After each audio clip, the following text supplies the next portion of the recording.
amanece con fuerza, Venezuela amanece en unidad, porque la fuerza es la unión. La fuerza es la unión, la fuerza es la unión, te digo. Venga toda Venezuela a organizarse. La fuerza es la unión, la fuerza es la unión. Y a poner tu granito de arena, dale por Venezuela. Actívate. En la unión está la fuerza.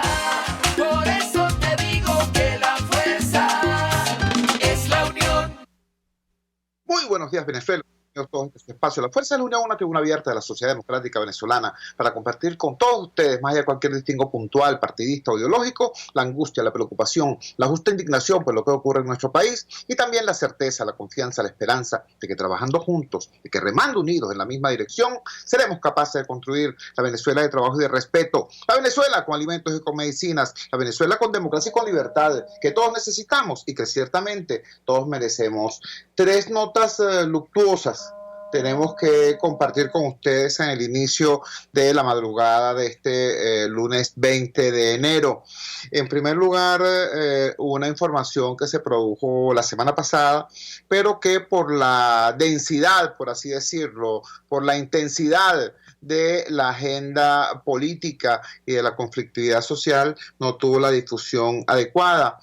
La semana pasada falleció en nuestra ciudad capital el doctor Miguel García Mancle. Usted me dirá, bueno, ¿y quién es Miguel García Mancle? Sí, por razones de nuestra escasa memoria y porque la historia la escriben los vencedores, quizás ese nombre escape no solamente a los más jóvenes, sino incluso a una buena cantidad de cuarentones y cincuentones cuya memoria política no les alcanza a la gran cantidad de servidores públicos que construyeron con su esfuerzo y con su talento el estado de bienestar que Venezuela vivió durante casi medio siglo. Hay que decirlo así. Aquí se habló a finales de los 90, durante casi todas las décadas de los 90, cuando se produjo la destrucción moral, ética, de la democracia venezolana, cuando se destruyeron a los partidos y cuando se hizo de la palabra político el sinónimo casi de corrupto, eso se hizo de manera bien irresponsable. Si usted compara lo que era el estándar de vida, la forma de vida, los hábitos de consumo de la clase política de los años 60, 70, 80, incluso 90, con lo que hoy exhibe, con los lujos que hoy exhibe cualquier pelafustán que sea dirigente medio o un poquito más arriba del oficialismo, usted verá que da pena. Bueno, Miguel García Mancle fue individuo de número de la Academia Venezolana de la Lengua, fue ensayista, fue abogado, fue diputado al Congreso Nacional, fue gobernador del estado Miranda. Había nacido en Cuba, estado Miranda, el 10 de junio de 1927 y falleció el pasado 15 de enero de casi 93 años. Yo tuve, por pura casualidad, el privilegio, la suerte de conocer la casa de Miguel García Mancle y visitar a su familia. Estaba haciendo un recorrido, un reportaje por comunidades populares de Caracas y nos tocó visitar con el radar de los barrios esta zona que está entre la bandera y los símbolos, toda esa área donde queda Plaza Tiuna, Las Acacias se llama eso. Si alguien conoce dónde queda la clínica Atías, bueno, de allá hacia el barrio. Allí, en una muy modesta, no humilde, pero sí muy modesta vivienda, una quintica de las que quedan por allí, fuimos recibidos y nos dieron agua, etcétera, etcétera. Resulta que allí vivía una de las muchachas de la comunidad que estaba acompañando al grupo del radar. Resulta que esa era la casa de Miguel García Mancle, una casa, repito, modesta, muy sencilla. El único lujo que había en esa casa eran los libros. Lo único destacado que había en esa vivienda era la biblioteca. De resto, repito, una muy modesta casa de habitación para quien había sido, repito, diputado, académico, abogado, gobernador. Bueno, así vivía la inmensa mayoría de los servidores públicos en tiempos de la democracia en nuestro país. ¿Que había excepciones? Sí, había excepciones. Que a finales, que en la década de los 90 hubo casos protuberantes y escandalosos de corrupción, sí los hubo. Pero repito, la media de los servidores públicos, de los más destacados servidores públicos, estaba asignada por una vida modesta. Que en paz descanse, Miguel García Mancle. Otro dato luctuoso. Ayer falleció la hermana de el joven Pernalete. Esta noticia conmovió buena parte de los medios en el día de ayer. Juan Pablo Pernalete, la hermana menor de Juan Pablo Pernalete, falleció a causa de cáncer. Refirieron los familiares del joven Pernalete que esa fue precisamente una de las razones que impulsaron al joven Pernalete a la protesta enérgica, al repudio enérgico al gobierno en las jornadas del año 2017, las jornadas de protesta del año 2017. La dificultad para acceder a las medicinas que su hermana necesitaba. Como todos saben, Juan Pablo Pernalete fue asesinado en el contexto de estas protestas. Lo mataron con un bombazo disparado no al aire sino al pecho. Este joven, destacado atleta, destacado estudiante de la Universidad Metropolitana. Ayer falleció también entonces su hermana, víctima de ese mismo cáncer que en alguna oportunidad lo impulsó a ejercer la enérgica protesta que terminó desgraciadamente con su vida. Otra nota luctuosa que debo compartir con ustedes, esta sí no la van a encontrar en ningún medio de comunicación, porque ocurrió en una humilde barriada caraqueña y ciertamente el perfil de la persona no era muy mediático. Les leo, comparto con ustedes lo que publicamos en Instagram a propósito de esta situación. Falleció Virginia Díaz. El ángel de Antímano se ha ido. Faltando poco para la medianoche, el sábado 18, recibí esta noticia, dura como un golpe en la boca del estómago. Virginia tenía por delante aún mucho bien que hacer, muchas almas que colorear por su bondad y su alegría. Tenía apenas 61 años, casi todos dedicados a trabajar por y para los demás, en particular para los niños más necesitados. Maestra de escuela, cursillista de cristiandad, cantaba en el coro de la iglesia y era activista en su barrio. Madre de un niño con síndrome de Down, abrió las puertas de su humilde vivienda a todos los niños especiales de la comunidad y su casita se convirtió en sede de la Fundación Especialmente Amigos, donde reciben afecto, hacen tareas dirigidas, participan en actividades culturales y comparten amorosamente la merienda que Virginia conseguía. En vacaciones escolares, en vez de hacer una merecida pausa, Virginia tocaba puertas y hacía repicar todos los teléfonos de su agenda. Hola, ¿cómo estás? Decía. Necesitamos transporte para llevar a los niños a la playa, ¿sabes? Es para el plan vacacional de los niños del barrio. ¿Crees que también este año nos puedes ayudar? Ese era el tipo de conversaciones que en esos tiempos solía sostener. La pobreza es dañina y la emergencia humanitaria es fatal. Virginia no siempre pudo conseguir el tratamiento para la diabetes que le aquejaba y esta avanzó hasta limitar severamente su visión. Posteriormente presentó problemas renales. Siempre buscando ayuda para los demás, a menudo olvidaba ayudarse a sí misma. Así siguió luchando, trabajando. Solo un ACV la pudo detener. Conocí a Virginia en 1976, compartiendo pupitres en el Liceo Luis Racetti. 30 años después, en las escalinatas del barrio El Carmen de Antímano, conocí a Belín Martínez, su hija, quien desde entonces es pilar del radar de los barrios. Si tras leer estas líneas, si tras escuchar estas palabras, ¿Desea usted elevar una plegaria y expresar su solidaridad con quienes hoy lloramos esta pérdida? Contacte Belín al 0416-838-5530 o al 0414-309-8466 y ayúdela a continuar la obra que su madre emprendió. El mejor homenaje que podemos rendir a la memoria de Virginia Díaz es el amor en acción. Virginia, descansa en paz, te amamos. Junto a los niños de Antíbano te decimos gracias por tanto.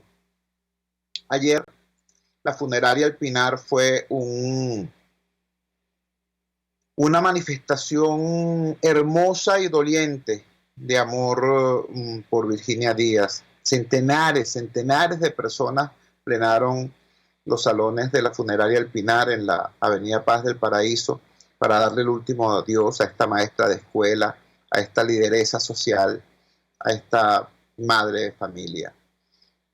Particularmente conmovedora fue la despedida de los niños especiales que se abrazaban al ataúd donde reposan los restos mortales de quien fue su ángel de la guarda. Muy duro, pero también muy demostrativo de cómo existen personas en este país que están dando peleas completas, abrazo partido contra la adversidad en beneficio concreto de los más débiles. No hay nadie más débil en un sistema como este que el pobre. No hay pobre más débil que el niño pobre. No hay niño pobre más débil que el niño pobre especial. Bueno, a ellos dedicó buena parte de su esfuerzo y su vida Virginia Díaz. Finalmente quiero comentar para ustedes una noticia tremenda que aparece hoy en el portal La Patilla. La Organización Mundial de la Salud sitúa a Venezuela con la tasa más alta de mortalidad por accidentes de tránsito en América Latina. Tenemos ese récord. Tenemos más muertos por accidentes de tránsito que Brasil. Tenemos más muertos por accidentes de tránsito que Argentina, que México, entre otros países que tienen población mucho más grande y redes carreteras mucho más grandes que nuestro país. Eso está ocurriendo y está ocurriendo, bueno, por una gran cantidad de factores. Algunos de ellos, el deterioro del parque automotor. El parque automotor venezolano está envejeciendo aceleradamente, tremendamente, y no hay repuestos. Entonces el material rodante que existe está cada vez en peores condiciones. La cantidad de accidentes, de choques, de volcamientos por cauchos lisos, por defectos en los frenos, entre otros. Bueno, eso es prácticamente una epidemia. Además de ese tema, del deterioro del parque automotor por la situación económica del país, tenemos el tema de la inseguridad en las carreteras. Circular por Venezuela antes era un placer. Y fíjense ustedes qué curioso, hacerlo de noche era toda una bendición por el frescor de la carretera y la posibilidad de amanecer en el lugar de destino. Ahora circular por las carreteras venezolanas es peligro de muerte, literal, no estoy exagerando. Ahí está el doloroso caso de Mónica Espir, simplemente para ponerle rostro a esa tragedia, a esa masacre que son las carreteras venezolanas. Por último, la desgracia de que si sales, quizás no tengas con qué regresar, porque no hay gasolina en buena parte del país. Sales de Caracas, cómo no, con el tanque lleno, cómo no, llegas hasta donde te llegue el tanque, porque para regresar o pagas la gasolina en dólares, o compras pimpinas ilegalmente por allí, o sencillamente no regresas. Bueno, todo esto forma parte del drama, del desastre que en 20 años ha llevado a que hoy sea Venezuela el país latinoamericano con mayor cantidad de accidentes de tránsito. La mayor mortalidad vial en América Latina la tiene Venezuela. Quizás algunos de ustedes no lo sepan, pero 2020 es el año final de la década de la seguridad vial decretada por Naciones Unidas hace más de 10 años.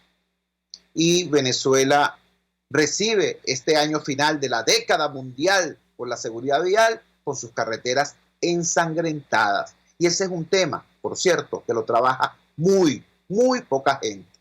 Vamos a la siguiente pausa comercial y ya regresamos con muchísimo más de La Fuerza. La fuerza es la unión. Usted escucha Unidad, la fuerza es la unión, con Chuo Torrealba por RCR 750 AM. Sintonícenos a través de Periscope, @RCR750, la radio que se ve. En RCR somos vanguardia. Toda la programación de tu RCR también la puedes seguir a través de la internet. Audio y video en tiempo real. Noticias y mucho más. No te pierdas ni un segundo de nuestra programación. No hay excusa ni cadena que valga para que dejes de escucharnos. Ingresa a rcr.tv, la radio que se ve.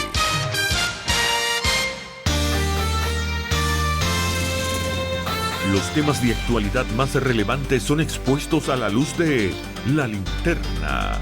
Diego Bautista Urbanica le invita a formar parte de este ameno espacio de charla y análisis con una buena taza de café y al son de buena música. La Linterna, de lunes a viernes, a partir de las 2 de la tarde, por RCR 750 AM. Opinión, ideas en debate. Usted escucha a Chuo Torrealba en Unidad, la fuerza es la unión, por RCR. Regresamos a La Fuerza es la Unión. Por supuesto, estos temas que abordamos, que eran obligantes, que eran deudas que teníamos desde la semana pasada, no opacan el hecho de que la agenda política está sumamente intensa y que tenemos también que abordarla, tenemos también que informar sobre ella. En este fin de semana, a pesar de la supuesta prohibición de salida del país que pesa sobre Juan Guaidó, presidente de la Asamblea Nacional y presidente encargado de la República, Juan Guaidó, desafiando, repito, esa prohibición, traspasó las fronteras del país y dio inicio a lo que anunció luego como una importante gira internacional. En la primera etapa de esa gira fue una reunión con el presidente Duque de Colombia, una reunión de trabajo que ocurrió ayer en la tarde. Por cierto, fueron notables los honores que se le rindieron en su condición de presidente encargado de Venezuela. Para hoy está prevista su asistencia a la tercera cumbre hemisférica contra el terrorismo, y está anunciada, además de la presencia de los ministros de 11 países que estaba previsto originalmente, la presencia además de importantes altos funcionarios de la administración norteamericana, entre ellos el secretario de Estado Mike Pompeo. Eso está previsto para hoy. Ahora, ¿qué significa para los venezolanos en este momento, en las actuales condiciones políticas del país, la salida de Venezuela de Juan Guaidó? ¿Qué puede ocurrir en este proceso? Hemos visto una gran cantidad de especulaciones en las redes sociales. Hay gente que piensa que, por ejemplo, Luis Francisco Cabezas, el director general de Convite, un importante activista social, en la red social Twitter, dice: ojalá, lo más probable es que haya salido Guaidó a buscar el apoyo de los aliados para aquello que los aliados siempre han prometido, que es la búsqueda de una solución negociada, pactada, de unas elecciones en nuestro país. Hay otra gente que piensa lo contrario, que piensa que precisamente de lo que se trata es de reactivar aquel tema de la llamada amenaza creíble que durante todo el año 2019 estuvo gravitando sin concretarse jamás. Para que hablemos de eso, tenemos en línea al internacionalista Lauren Caballero, que nos oriente con su opinión experta, con su opinión profesional sobre esta situación. Lauren, gracias por atender nuestra llamada madrugadora. Te escuchamos. ¿Qué podemos esperar de esta gira internacional que ya está en curso por parte de Juan Guaidó? Te escuchamos.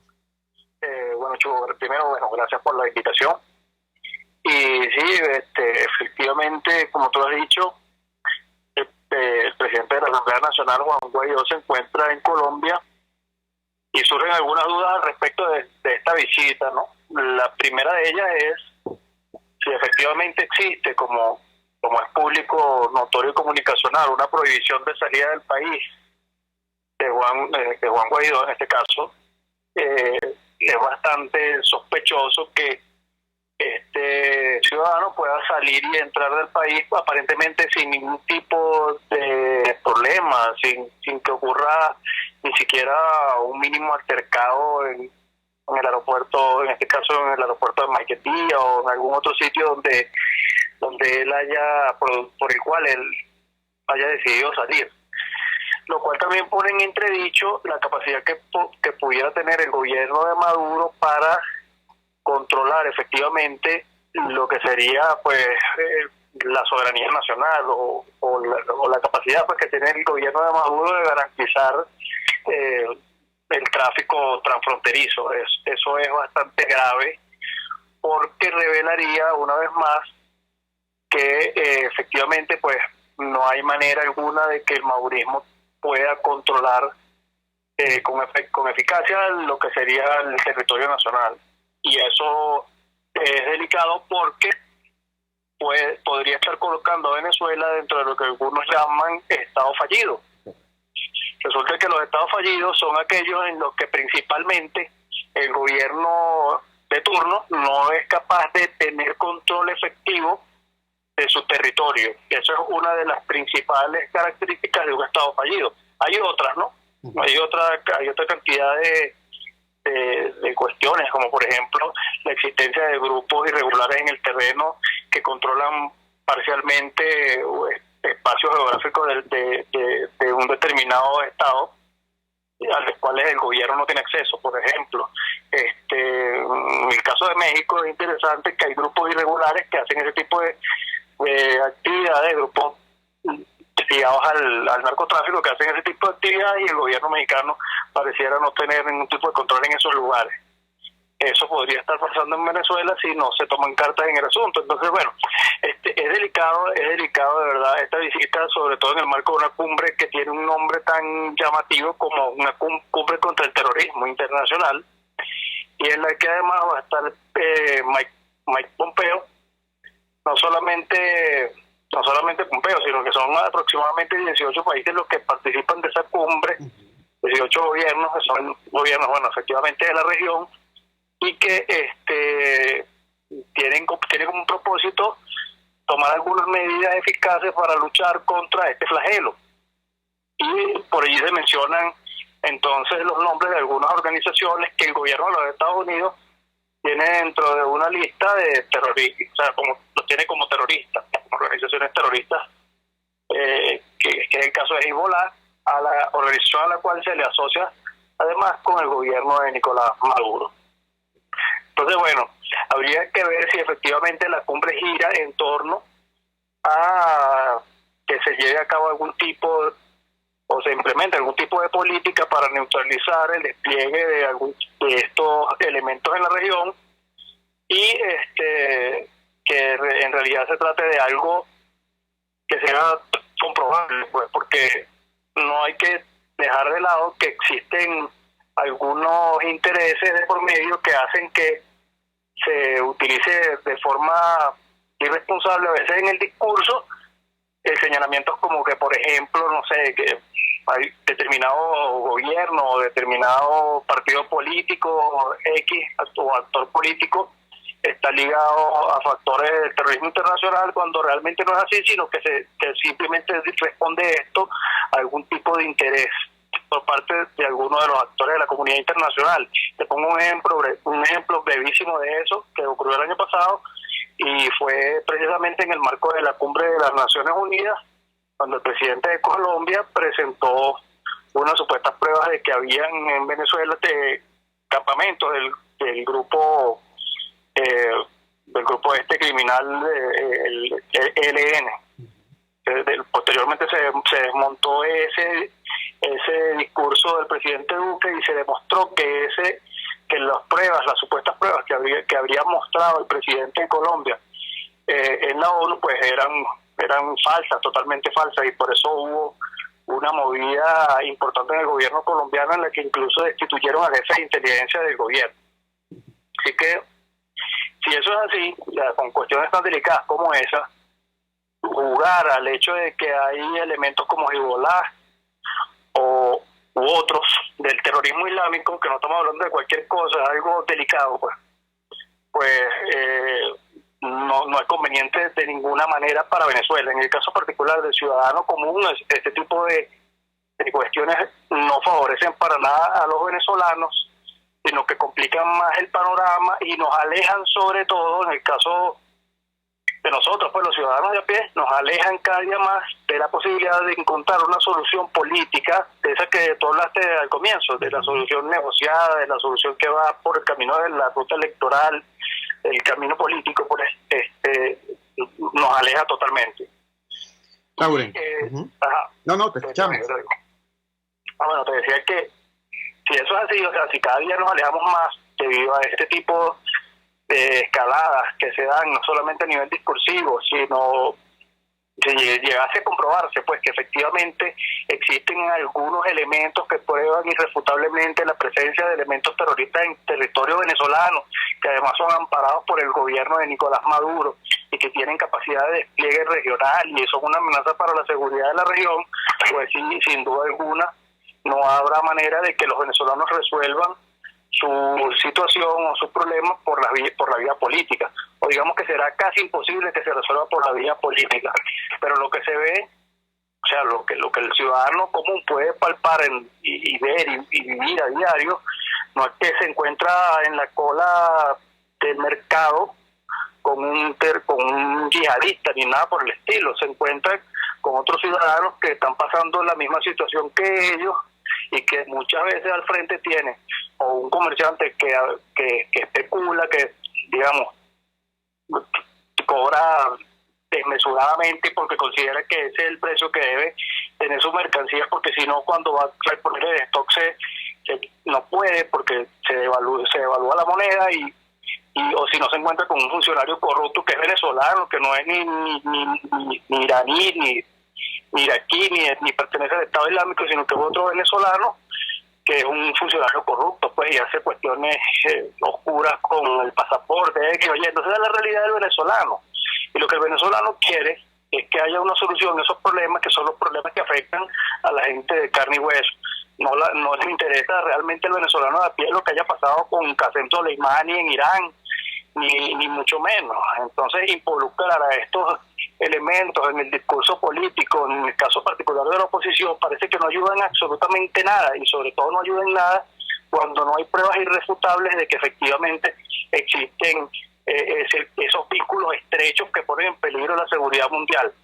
El hecho de que, por ejemplo, un funcionario del gobierno se llame Tarek no sé qué cuestión, o Bassem no sé qué cuestión, no es un elemento probatorio de que efectivamente hay algún tipo de vínculo allí. Entonces hay que tener una política un poco, digamos, más responsable a la hora sobre todo a la hora de hacer señalamientos tan graves como estos. Lauren, te agradecemos vivamente que nos hayas regalado estos minutos esta madrugada del lunes 20 de enero y nos hayas regalado esta opinión tuya sobre todos estos temas que son ciertamente tan importantes. Muchísimas gracias y buenos días. Gracias, Chucho. Un abrazo. Era Lauren Caballero, internacionalista, dándonos su visión. Yo respeto muchísimo su criterio. Debo decir que, por mi parte, yo sí creo que es muy importante esta gira del presidente Guaidó. Yo sí creo que desde su salida, es decir, desde esa demostración en los hechos de que Maduro no controla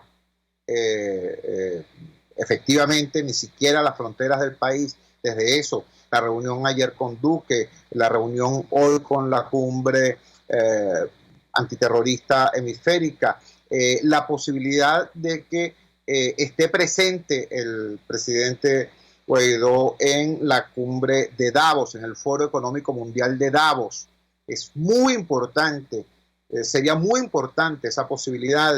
Yo creo que ciertamente se abre una ventana importante. Ahora, ¿para qué va a usar esa ventana el presidente Guaidó? Esa es la interrogante. va a utilizar esa ventana el presidente Guaidó para avanzar en la dirección que todos esos apoyos internacionales han señalado, que es la búsqueda de una solución política, pacífica, electoral a la crisis. Yo les pido que revisen lo que son los documentos, todos los documentos emitidos por el Departamento de Estado norteamericano, por la Unión Europea, por el Grupo de Lima, por el gobierno de Canadá, por todo el mundo. Todos esos documentos dicen: apoyamos al pueblo venezolano democrático en su lucha para lograr unas elecciones competitivas, ¿no? Entonces, ¿va a lograr eso?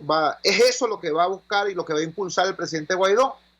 ¿O por el contrario, vamos nuevamente a revivir aquella idea acerca de la intervención, ahora le llaman quirúrgica, la intervención quirúrgica con el tema del peligro del terrorismo? O sea, hay que ver entonces qué es lo que va a ocurrir con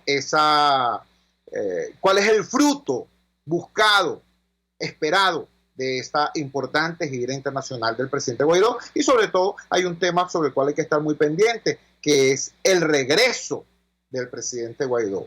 Recordemos que hace casi un año hubo una situación similar y el regreso estuvo lleno de interrogantes. Bajó todo el cuerpo diplomático acreditado en Venezuela a recibirlo en Maiquetía. Hubo una concentración acá en Caracas a su espera, porque había muchas dudas sobre si en efecto permitiría Maduro su ingreso o si sería detenido.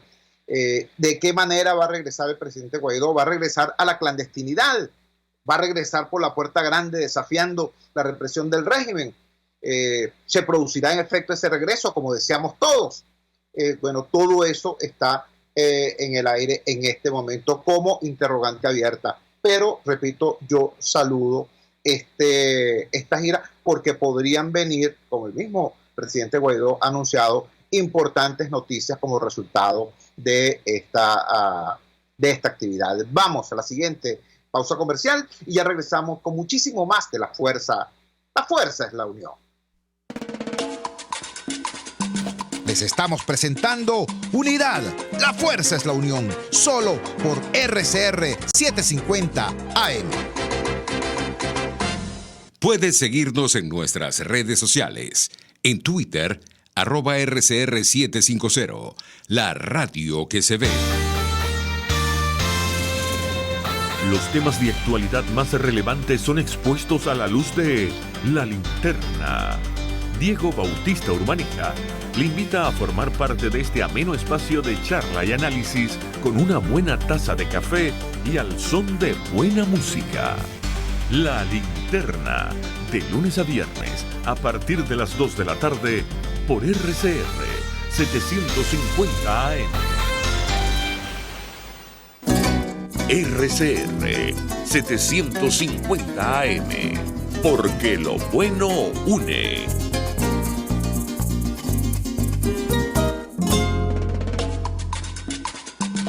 Les estamos presentando Unidad, la fuerza es la unión, solo por RCR 750 AM. Regresamos a La Fuerza es la Unión. El viernes pasado hubo una muy importante rueda de prensa en Caracas.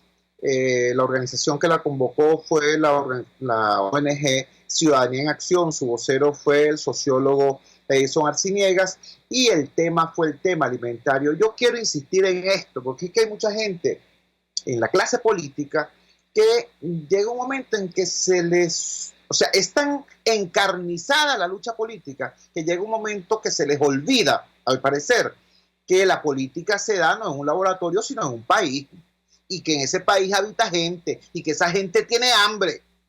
Hubo tiempos en que la clase política utilizaba en su discurso la realidad de lo que ocurría, aunque fuera para hacer demagogia, pero lo utilizaba, ¿no? Hoy hay una cosa muy curiosa. El discurso de la clase política, tanto oficialista como opositora, se ha autonomizado de la realidad y hablan únicamente de lo que ellos perciben como conflicto. Si usted escucha a Nicolás Maduro, el tipo se la pasa desmontando su plataforma electoral. acto que hace tiene que ver es con el montaje de su plataforma electoral.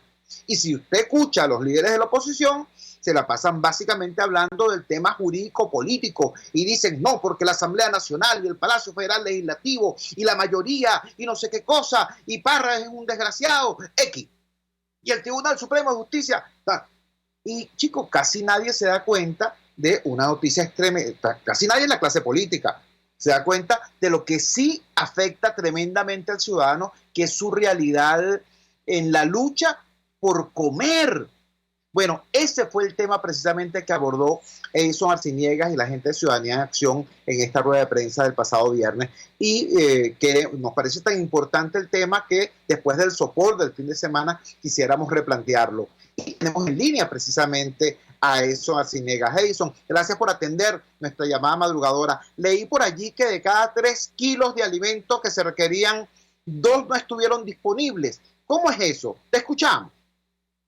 Fíjate, Chu, muchas gracias por la invitación. En efecto, Venezuela requiere 1.017.000 toneladas métricas de alimentos por mes, y el mejor mes del año apenas se acercó a las 600.000. El promedio del año cerró en torno a las 345.000 toneladas. Esto quiere decir que en el país hubo un déficit continuo, promedial, sostenido mes a mes durante la mayor parte de los meses del año, que fue en torno a 2/3 de los alimentos de los que requerían. Por eso entonces esta cifra que te dábamos, de que faltaron 2 de cada 3 kilogramos. ¿Por qué la situación no ha sido más grave? Fundamentalmente porque ese kilogramo que quedó es un kilogramo de alimentos de alto rendimiento calórico, es decir, de alimentos que tienen un gran componente de energía. Hablamos de cereales, hablamos de raíces, tubérculos y feculentos. En el caso de las raíces podemos estar hablando de la yuca, en el caso de los tubérculos de la papa, o en el caso de los feculentos del plátano.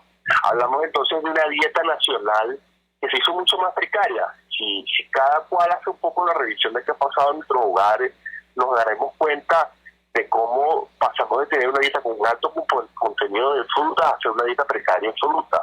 Nos pasamos de tener una dieta con una diversidad de grasas. En este país se consumían al menos 6 tipos de grasa, a tener ahora un solo tipo de grasa que puede ser el aceite. De cómo pasamos de tener una dieta con casi 20-25% de componentes de alimentos hipocárnicos en la suma tanto del pollo como del huevo, como de la res y del cerdo, a tener una presencia testimonial de los alimentos de origen animal. Es muy probable que los venezolanos estén comiendo como máximo 1,5 veces alimentos de origen animal por semana.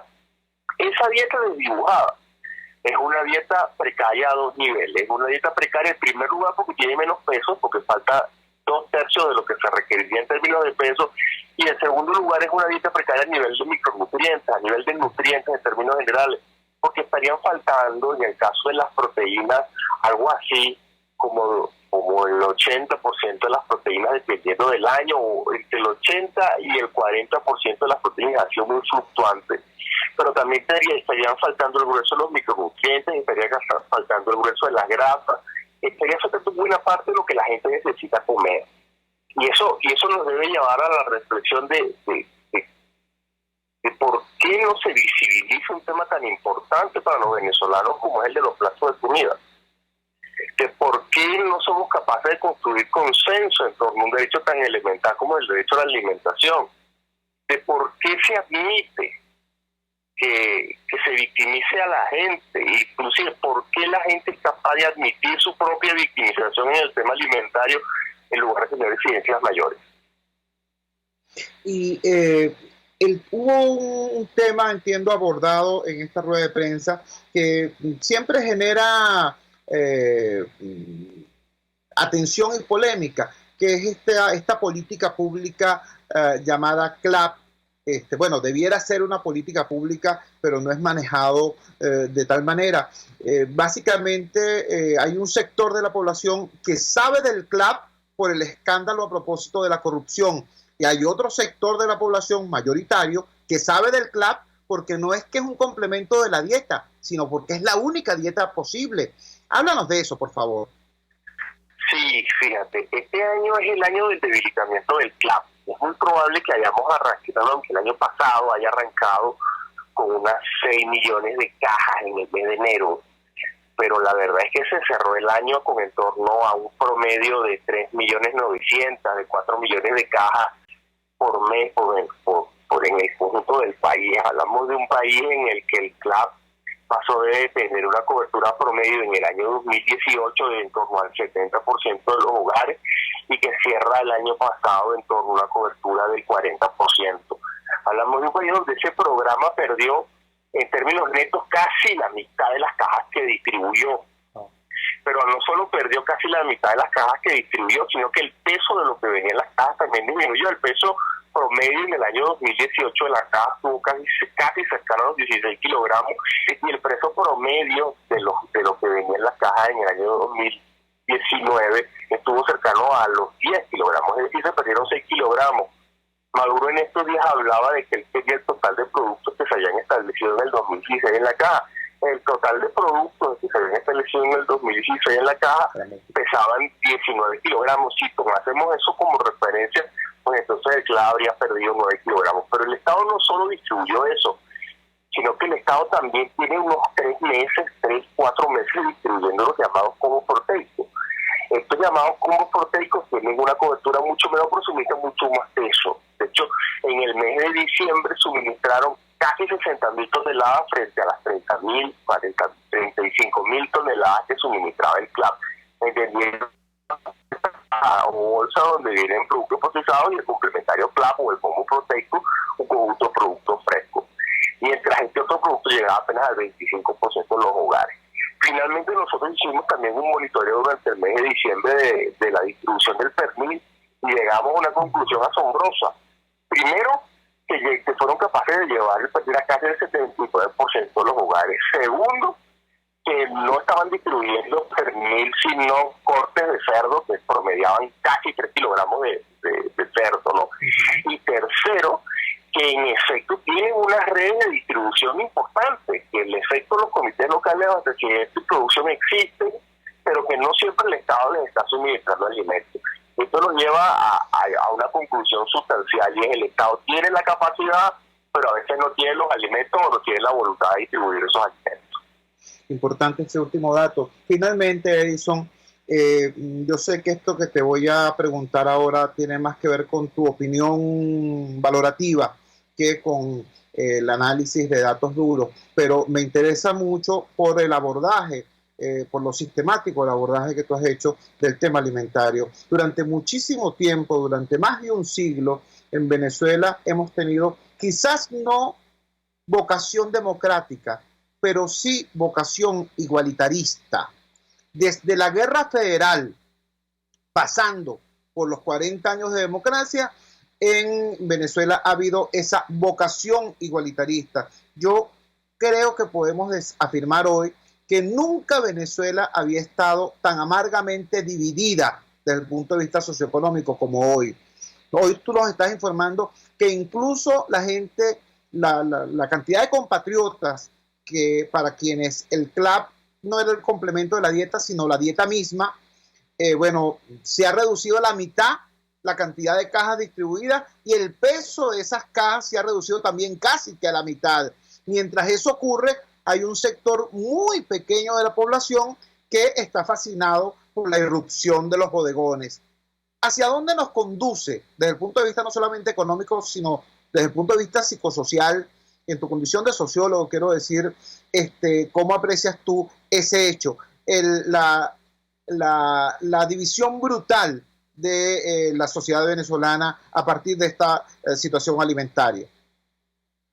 Mira, la desigualdad en Venezuela hoy está expresada en las alacenas y los platos de comida. La desigualdad en Venezuela hoy es, si tuviste acceso a alimentos con proteínas de origen animal, no las tuviste. La desigualdad en Venezuela estuvo o está entre si tienes una ración de un plato de comida de 180 gramos o una ración de 400 gramos. Entre si lograste consumir 1,2 kilos, que es lo que debiste consumir, o si apenas consumiste 400 gramos de alimento por día. Esa es la nueva desigualdad en Venezuela. Esta es una desigualdad que teníamos superada, óiganse bien, desde 1945. Nosotros hemos retrogradado hasta niveles de los años 40 en términos de la desigualdad alimentaria.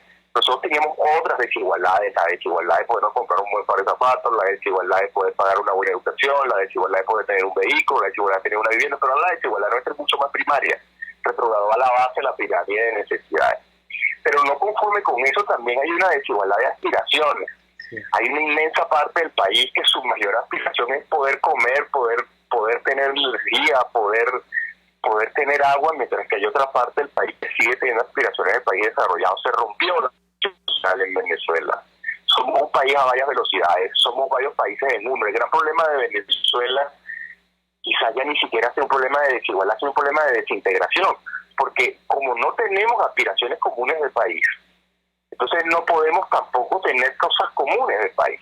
Y entonces está el ejemplo que tú me citabas de los bodegones. El tema de los bodegones es un tema bufo, porque los bodegones, según las investigaciones que nosotros sacamos adelante, no llegan a representar ni 15 o 16 mil toneladas métricas toneladas métricas de alimentos por mes, en un país donde el promedio del año pasado fue de 345 mil toneladas métricas al mes por total nacional. Es decir, si tuviésemos que distribuir esos 15 kilogramos de alimentos que habían promediales presentes el año pasado por venezolanos, los bodegones no llegaban a aportar ni 2 kilogramos.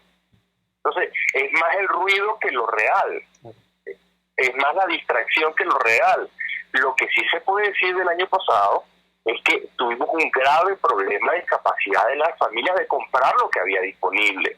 Parecía que había mucho, pero es que la gente no tenía la capacidad de comprar ese tercio de alimentos que estaba allí. Y esa incapacidad de poder comprar lo que estaba disponible hacía que tuviésemos anaqueles aparentemente llenos. Y esa presencia de anaqueles aparentemente llenos generaba la sensación de que el país estaba mejorando, pero es mentira. Nosotros los venezolanos tenemos mucho rato autoengañándonos. Somos el país que pasó de tener una sensación de progreso porque construíamos el GURI, porque hacemos grandes autopistas, porque hacemos grandes sistemas de expedido eléctrico, porque teníamos grandes sistemas de refinación, porque logramos modernizar nuestras ciudades a ser un país que tiene una sensación de prosperidad, porque hay mantequilla de maní en 100, 200, 300 establecimientos en 45 municipios de Venezuela. Edison, te agradecemos inmensamente que nos hayas dado no esta entrevista, sino este cable a tierra que nos permite ubicarnos con mayor eficacia en esta compleja realidad. Muy buenos días, muchísimas gracias, Edison. Muchas gracias, amigo, me di cuenta con nosotros este año. Era Edison Arciniegas, el sociólogo experto en planificación. Edison Arciniegas, vocero y fundador de la organización no gubernamental Ciudadanía en Acción, dándonos este reporte. Este fue parte de su informe de la situación alimentaria en Venezuela durante todo el año 2019 y nos ubica en la perspectiva del 2020. Vamos a la siguiente pausa comercial y ya regresamos con muchísimo más de La Fuerza. La fuerza es la unión. Les estamos presentando Unidad, la fuerza es la unión, solo por RCR 750 AM. Puedes seguir nuestra programación a través de rcr.tv, la radio que se ve.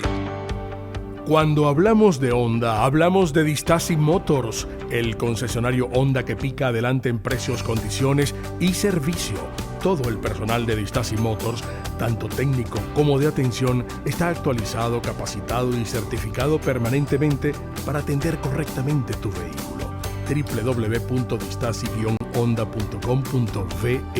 Distasi Motors, tu concesionario Honda en Los Palos Grandes.